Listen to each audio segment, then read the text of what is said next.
Can you all hear me? Okay.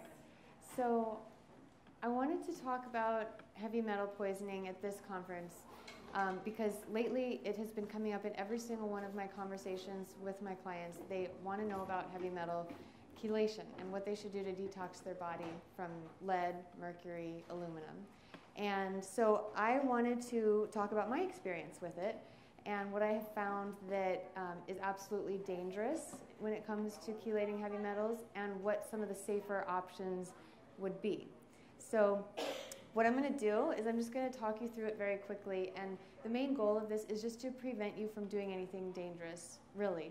It is a really serious health condition that we have to consider as a potential cause for chronic illness. And so what I'm going to do is just, like I said, just outline some thoughts and some research that I've come across and give you guys some potential solutions and some options. Does anyone really feel like this is an issue that they're dealing with right now? Do you mind just being kind of candid about it? I'd like to know if anyone is really struggling. There's a few of you guys. So what I wanted to share first is just that heavy metals are a natural substance, and so it can be very confusing, very frustrating, because lead, mercury, cadmium, iron, zinc, they're all heavy metals, and they're all found in nature. And so what happens is they actually are safe in very small amounts, but like very, very trace amounts. And that's how we were exposed to them for a long time. But when Industrial Revolution came around, we started mining and digging up and using these substances in industry. And so now they are very dense in our day-to-day life. You find them in the air we breathe, in the water we're drinking. And so there are some heavy metals like iron and zinc which have a positive effect on our body, and there are some heavy metals like mercury and aluminum that have a negative effect. So basically, here we go. Heavy metals are found naturally in the earth. They become concentrated as a result of human-caused activities and can enter plant, animal, and human tissues via inhalation, diet, and manual handling. They bind to and interfere with the functioning of vital cellular components. So that can either be in a good way or in a bad way. And I'm going to talk about now what happens when you get some of the toxic heavy metals into your body. They are free radicals. They cause tissue damage first and foremost. So if you're dealing with a lot of inflammation, this is actually where I found I was hitting a brick wall. As I mentioned earlier, I have autoimmune disease, and it's a lot of inflammation in my joints. And the lining of my organs, my heart, part of what I have, systemic juvenile rheumatoid arthritis, is systemic inflammation. So I can get it in my eyes, in my heart, in my skin, in my joints, and I'm able to control it very well now, but as a result of all of these things. And for me, heavy metal chelation and detox was kind of the final component that really brought me to where I am today. So free radicals causing tissue damage was a big issue for me. Again, they also do other things. They conduct heat and electricity. They pick up on EMF and other electrical dependent air communication. It's like a radio in your head. If you have mercury in your head, it's picking up on these electrical signals, and it's heating up your head, basically. It's heating up your brain. So that's a very scary and very dangerous effect of having heavy metals in your brain and in your body. So the other third very important dangerous thing that they do to your body, they block cell receptor sites. So if you are dealing with hormone imbalance and you're having a really hard time balancing your hormones through diet change, it could be that you have environmental toxins. They're actually blocking your hormone receptor sites, and even if you're producing the hormones that you need, your cells aren't absorbing them. They also block cell receptor sites on the detox pathways, so your detox can be impaired, and cellular communication, of course, as well. So anytime you're dealing with illness that is related to the cellular communication or the movement of nutrients and molecules, you have to think what could be blocking those cell receptor sites, and heavy metals is a big cause of that. So some of the symptoms, obviously, we've got hormone imbalance, which I just talked about, neurological damage, inflammation, degeneration in the brain and the nervous system. So what we're talking about here are things like dementia and Alzheimer's and Parkinson's disease and MS and things that involve a lot of inflammation in the nervous system. Tissue damage, constant low-grade inflammation. As I said before, like with myself, that's what I was dealing with. Impaired detoxification I mentioned, so if your doctor or your naturopath is saying that your body is very toxic, and then overactive immunity. Obviously your body is going to want to remove these, but the thing is, and I'm going to get into that in a minute in the next one, your immune system has a really difficult time, your body has a really difficult time detoxing heavy metals for several reasons. And one of them is that they're so dangerous and so damaging to the body that your body basically wants to get it out of the bloodstream as quickly as possible. And that is one of the trickiest parts when it comes to detox, because as soon as the heavy metals get into your bloodstream, if they're not bound to anything else, your body's going to want to put them straight back into tissue and fat and get them out of the bloodstream.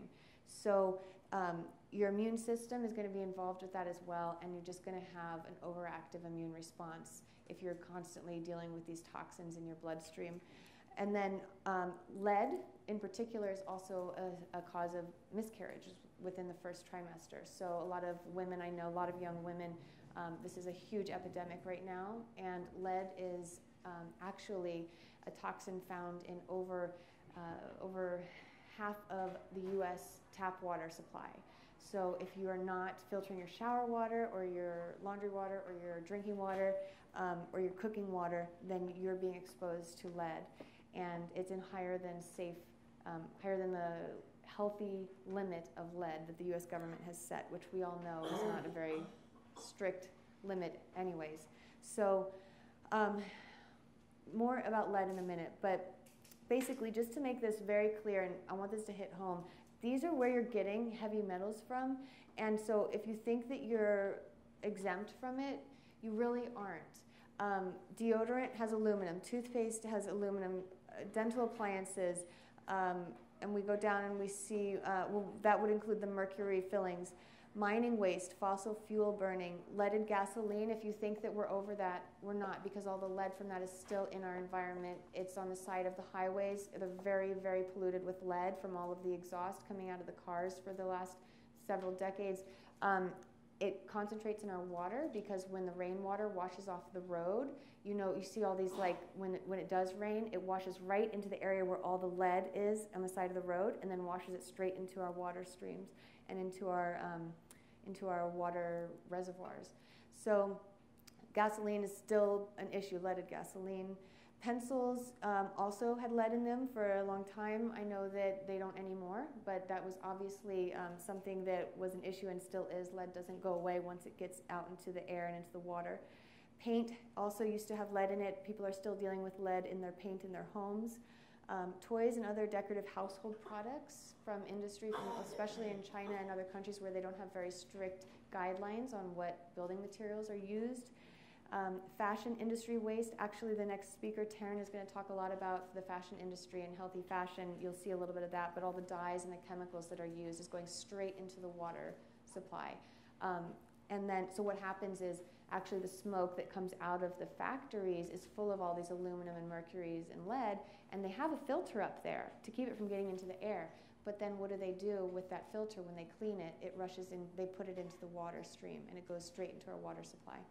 So that's a big one. Tap water, obviously I did mention that one. Vaccines, Dr. Tony Bark talked about that earlier today as well. Batteries, and then I must have really been thinking about the fashion industry because I put it again. But yes, so everyone is exposed to heavy metals, unfortunately, and so we do have to consider it as a possible cause for some of our symptoms. I just pulled some graphics here just so you can see what's going on. This is like kind of the fashion industry that I was talking about here, where in China the rivers literally run the color of the season, and we've got a lot of the exhaust happening here from the cars and from industry. Mining obviously brings up a lot of heavy metals to the surface. And here's another one, what I was just explaining, that the smokestacks would release all of these toxic compounds, but the filters catch them, but then it moves them into the ponds, the holding ponds for their the wastewater from the factories, which then obviously leaches into our groundwater supply. So this actually is a really great resource. I was going to mention that if you want to search what's in your tap water in your zip code, you can. This is the Environmental Working Group's website. They have a page where you can type in your zip code and find out exactly what toxins are in your water, not just heavy metals.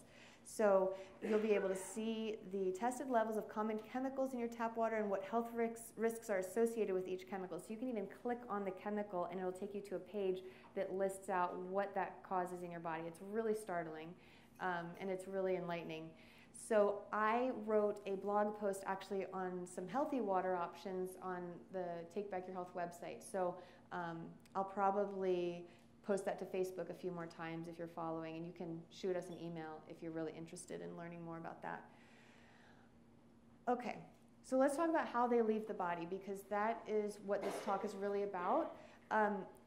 Heavy metals leave the body through your kidneys and through your sweat glands, your skin.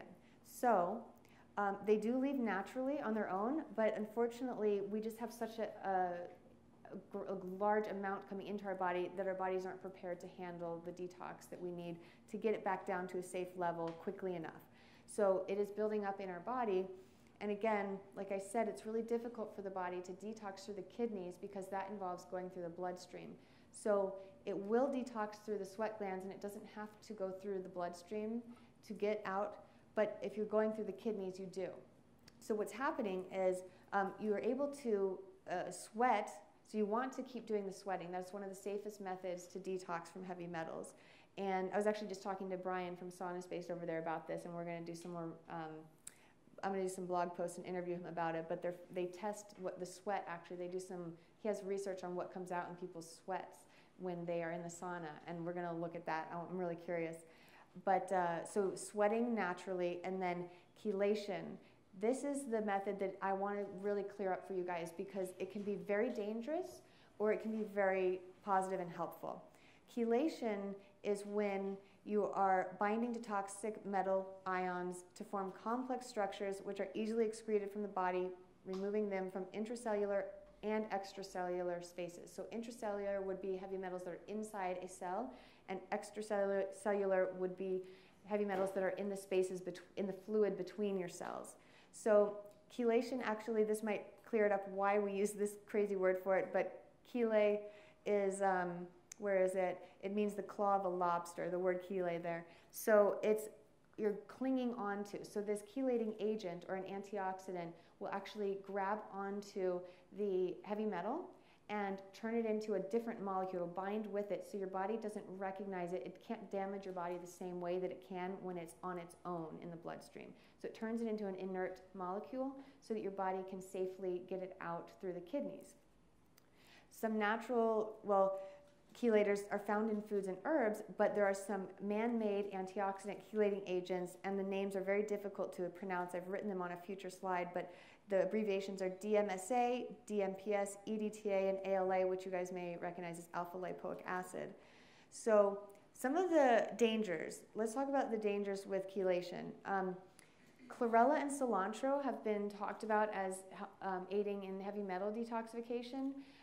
Unfortunately, they're not strong enough to really do the chelating that we need for some people who are toxic with heavy metals. So they're a very gentle detox, and they don't stay in the bloodstream long enough to really get the chelating agents out properly, or get the heavy metals out properly.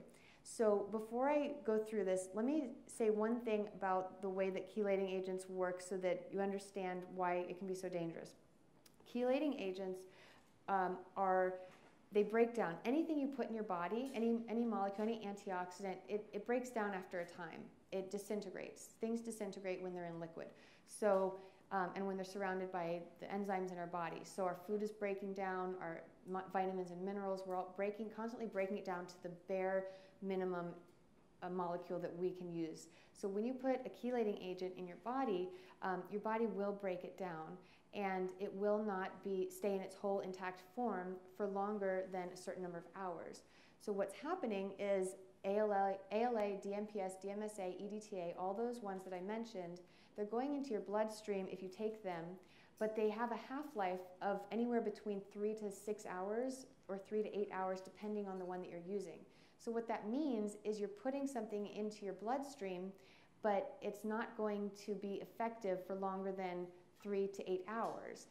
It's going to go into your bloodstream and it's going to bind, the chelating agent is going to bind to the toxic metal ions, but it's only going to be effective, it's only going to be potent for the half-life. After that means after 3 to 8 hours, only half of that is still in your bloodstream. The rest of it has either been broken down and is inert or no longer effective, or it's been excreted through your kidneys. So that means that your blood levels are going to go up really high of this chelating agent, and then it's going to drop after 3 to 8 hours. So what will happen is your doctor or whoever, let's go through a scenario. Let's go back to this one. Urine challenge testing. Your doctor may say, okay, let's give you 100 milligrams of DMSA to put into your orally, and then you're going to take a urine challenge test a couple hours later and see how much metal comes out in your urine.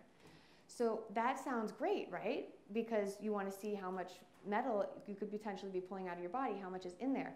But the problem is that your blood level is going to go really high of that chelating agent, which is going to stimulate and pull these metals out into your bloodstream. And then within 3 to 8 hours, the chelating agent is going to break down, and you're going to have all these metals that are still not out through the kidneys, and they're going to be left in your bloodstream because the magnetism, so to speak, of that chelating agent is not going to be there as strongly anymore. So what they're finding is that people are taking these urine challenge tests, and they are having serious heavy metal redistribution after the half-life is over of these chelating agents. And this actually happened to me. This is what sparked my curiosity in this topic. I did a urine challenge test about 3 years ago, and I took about 100 milligrams of DMSA one evening, and I waited a couple days, and then I took another 100 milligrams. I did a urine sample after each.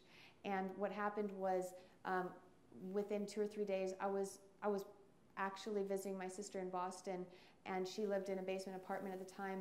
And so walking up the stairs, I found myself clinging to the handrail, trying to pull myself up because my body was so weak and fatigued. And I was on the couch. Once we finally got home, I was on the couch for several weeks, just extremely fatigued. So I was trying to figure out what could have caused this. And so I went on and I started researching chelation and urine challenge tests. And what I found was just this, the way that the molecule works is when it breaks down, it just leaves all these heavy metals in your bloodstream.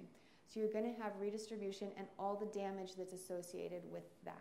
So your body had done all this work to store it away in the fat cells in the body, and then you're just pulling it out, a lot of it at one time, and then you're dropping it there. And you're saying, okay, body, figure it out. And it's extremely dangerous. So this is also happening with chlorella and cilantro. They are finding that some people can't even tolerate cilantro who are extremely toxic with heavy metals because it will pull a little bit out and then you'll cause redistribution because you're not eating cilantro around the clock, right? So you're just having it in one meal. Urine challenge testing, you're taking DMSA or DMPS once and then you're leaving your body to figure out what to do with the redistribution. IV chelation, same thing. You're putting enormous amounts of EDTA into your bloodstream and then you're having redistribution and it's causing the additional layer of damage. Demineralization, so that's one. So the half-life is the major issue with a lot of these things that we're seeing with chelation. Demineralization is another danger of detoxing through chelation. And then, of course, oxidative stress uses a lot of nutrients because you cannot avoid some damage that will happen from bringing heavy metals out of your tissue. So you are going to have to deal with some of these, and you can do that by supplementing with a good mineral supplement, eating a really nutrient-dense diet, which I'm going to talk more about tomorrow morning. And then you can also take a lot of antioxidants, which I talked about in the superfood demo this morning. So you can mitigate some of the concerns with these 2 bullet points by eating a very, very nutrient-rich diet. But this, what do you do about this? So this is the safest chelation method I've found because I don't think sweating is effective, but it's not enough for some people. I do believe that some people need to chelate, and that's going to have to be up to you and your doctors. But if you do decide to chelate, I would recommend researching frequent low-dose chelation. And this is how it works. You use a combination of chelators because each one will target a different part of the body and a different heavy metal. The next thing about this that's great, or that fixes the dangers, is that you take it around the clock, so your blood levels never drop, and you never have as dangerous of a redistribution situation as you would if you just took it once and then stopped for days. And then you also take a very low dose. So instead of, I actually will tell you, I started with 1 milligram. After I had that incident with a 100 milligram challenge test, I went back to 1 milligram of DMSA, and I started there and I built up. And I'm at 25 milligrams now. So I'm still going through this method, but this is the only thing I've been really changing about my diet or my lifestyle in the last few years, and I feel that it's been the missing link. I had leftover rash and inflammation that I could not figure out what to do with, and some headaches, and now it's all lifting in the last 2 years. The low dose was really effective for me in the beginning, and I had some symptoms even. I was really heavy metal toxic. I did still get some redistribution symptoms even as I was going up, but it was much less than when I did the 100 milligram challenge test. Again, I supplemented with minerals, and that's really important if you're going to be doing chelation because the chelators will bind to some other essential minerals like zinc and iron. And then you also want to make sure that you're only doing heavy metal chelation when you're strong enough, because it requires so much nutrition from the body and so much energy to repair any damage. And also, you can't be doing it when you're eating a standard American diet. You can't be doing it when you're adrenal fatigued or when you're really stressed out. So it's just very important to get your body to a good place through nutrition and lifestyle, and then go into this more therapeutic detox method. So these are a few of the chelating agents. I'm going to wrap up real quickly. We have, this is the EDTA. This is the one that's really difficult to say, so we just call it EDTA. It focuses on lead. It's poorly absorbed in the digestive tract, which is why they do the IV, and then you have the problems with redistribution. It has a half-life of 1.4 to 3 hours, which is why people who come home from this IV end up being on the couch that evening. They feel terrible. It also depletes zinc and manganese, which is not something to be scared about. It just means that you need to supplement and have a really mineral, nutrient-rich diet. DMSA I mentioned, this is a common one used for the urine challenge test. It focuses on mercury. Its hydrophilic nature, it makes it easily digestible in the gastrointestinal tract. So it's commonly used for oral chelation, not IV chelation. And it works on an extracellular level, so it's outside of the cells. It does not cross the blood-brain barrier. So if you're dealing with mercury in the brain, we'll get to that. This is another one, DMPS, works mercury, lead, arsenic. It's actually illegal for use in the US for chelation. You would have to order it from overseas. I do have a source for that if you want to. It's hydrophilic, just like the DMSA. Sorry, this is a typo, DMPS right there. Again, it's absorbed to the gastrointestinal tract. It's extracellular and to a small extent goes inside your cells. Alpha lipoic acid is the one that really goes into your cells and crosses the blood-brain barrier. It's highly absorbed by the gastrointestinal tract, so it's a good one for oral chelation. The thing about all this is that you see they're all a little bit different, so doing a combination is really the way to go. That's why oral chelation, sometimes the combination of chelators is really the most effective way to get heavy metals out. So I don't want to get into too many technical things. I just wanted to keep it really light and quick because I was so concerned. I was seeing a lot of people doing the challenge test in the IV, so kind of as like a public service announcement, I wanted to make sure I mentioned this at this conference and made sure that you guys were aware of the frequent low-dose chelation. There's a Yahoo group, and you can read other people's experience and what they're going through, and there's also a book called Amalgam Illness by Dr. Andrew Cutler. He's the one that developed this method, frequent low-dose chelation. It's Dr. Andrew Cutler, and he is doing a lot of interviews online. You can find him speaking on this. And then these are some tips for avoiding heavy metals in the future. Wow, that was a lot. I want to answer like 2 questions, and then I want to pull the raffle, and then we're going to go on to the fun topic of fashion, healthy fashion. because that is a very important piece of taking back our health, of the environment, and of our bodies. Rafa's coming up this way. What was your question? When you mentioned, so the earlier things you were saying, the alpha lipoic acid, is if you just take that, is that chelating? Alpha lipoic acid does chelate mercury in intracellularly and also crosses the blood-brain barrier. So a lot of people will take like a big dose of ALA in the morning with their multivitamin, and so it causes some pulling out of the metals, and then you have redistribution later in the day. So ALA is really meant to be taken around the clock, but a lot of doctors and nutritionists don't realize the chelating nature of ALA. Any other questions? Yes? So should you before you even start this, you get some sort of broad panel test for what metals you do have, so you know what you're doing? Yeah. So the question was about testing. Is there a way to test so you know what you're dealing with?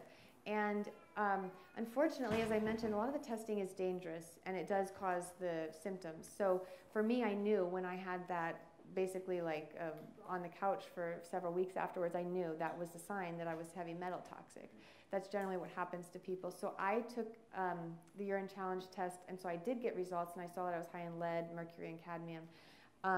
If you want to avoid the urine challenge test and just be kind of, avoid that whole potential scenario, there's obviously the hair testing, which they say there's lots of controversy about that. You could look at your symptoms and get a doctor to a holistic doctor to kind of see if they think this might be an issue with you. For me personally, I can't ever tell you guys what to do, but for me personally, I don't want to be tested anymore. I know that this is an issue. My symptoms match up perfectly with what happens when you're heavy metal toxic, and I feel better chelating. So I know it's working for me, and I make sure to avoid the problems with demineralization, and I am safe about that. So I only have felt better since I've started. So it's an area that needs more research. We need better testing, and I wish that we had better testing. I wish I could recommend something to you all, but for now, that's all I can say, unfortunately. Yeah. Yes? One quick and one maybe the dental, do you mean like when they're cleaning your teeth, the dentist? Just the appliances. Just your toothpaste for sure, or any non-organic skincare that your tools. Yes, I'm talking about when they put braces on or when they put mercury fillings in. Oh, okay, but when they're like cleaning your teeth or tartar. Well, they do. I mean, they use fluoride. I would avoid fluoride at all costs at the dentist, and that's something that's a whole different topic. But that's the only one that I really know of in the cleaning. I know that they use lots of toxic stuff that's not organic at the dentist. They put all sorts of baking soda washes and mouth rinses and stuff. So I don't know about heavy metals in particular in those mouthwashes, but I know that a lot of beauty care and healthcare things are contaminated. And I'd like to know, are some people more susceptible to others because you're so young and it looks like you took care of yourself. You maybe did this diet, but a lot of people have, and they don't get what you did. So I was just wondering if you feel that some people are more susceptible than others. Yeah, for sure. I mean, it could be the perfect storm of events. I mean, you could have 5 vaccines one day and then put your child into a situation with what else? With like some produce that has some pesticides on it, and then you've got the mother had mercury fillings, and then the father is like smoking or doing something on the lawn that has some lead in the pesticides, and so it just kind of could be a perfect storm of events for some people. And then for other people, it could be that they have, they're eating in a way or they're living in a way that their body is not strong enough to detox on a regular basis, so it kind of builds up and builds up faster than other people. They may have a damaged detox pathway or a genetic defect. I hate to use that word, but there are all sorts of different things going on, and some of those bodies could be damaged by other toxins, and then it makes them more susceptible as well. So it really is, some people are weaker, you're right, than others. I was definitely weaker. I'm going to tell you guys my whole story tomorrow morning because I was not how I look today. So just to kind of put it in perspective. All right, I'm going to be around obviously the rest of the day so I can answer more personal questions, but I want to get moving on so that we can get on to the next one. Okay, so this is 6 months of water delivery from Mountain Valley Spring Water. Thank you guys. There's a lot of people who entered this. And some reusable wine glasses, some fitness socks. Some geese. Where is he? He brought this. Ghee from my friend who makes her own organic ghee from grass-fed butter, and some Himalayan salt.